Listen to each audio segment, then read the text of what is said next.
if you look at this, this is shape. The way I like to look at this or think about this is I want to change the shape of the tooth.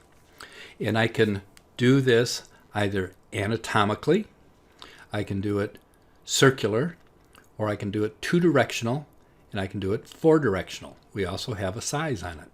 Now I'm going to go to anatomical two-directional. You see the size has gone away.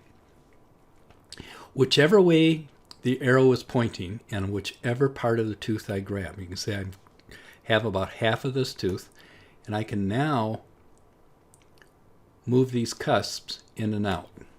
So if I rotate this a little bit, you can see if I grab here, I can pull the incisal portion.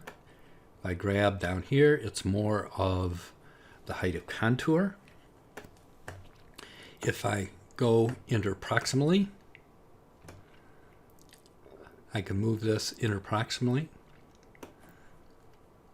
And if it's pointed vertically, I can go two-directional, anatomical, up and down.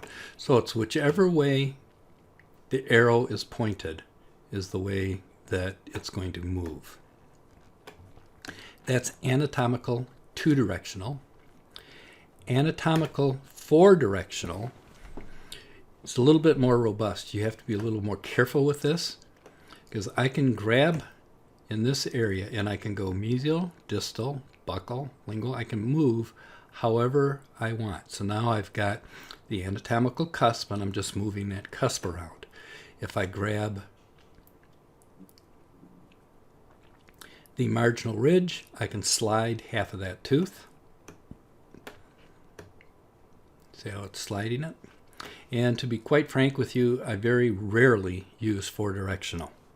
I use anatomical two-directional all the time, and that's a good example is I'll want to move this, say move this marginal ridge over.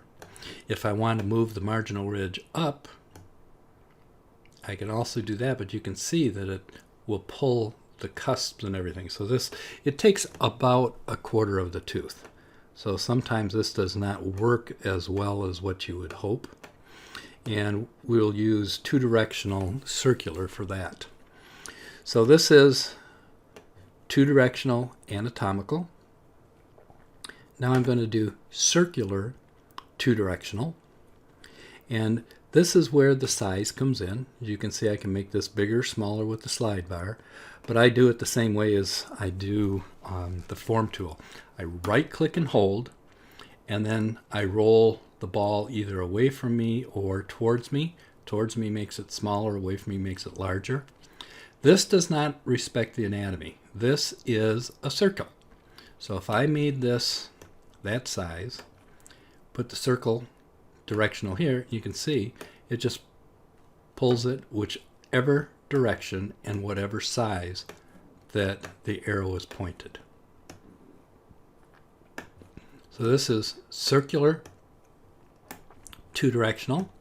I can go in and I can go out. And again, the size, I can right click and move a lot. You can see I'm moving it up and down here. If I go that direction, I'm pulling that, and it's circular. So it does not respect your anatomy at all. So that's anatomical and circular, two-directional and four-directional. Four-directional, again, if I turn on four-directional and choose this, hard to control because it goes in about any direction. So I normally will not use four-directional. Now, the next tool, I'm going to reset this. And if I click on this next tool,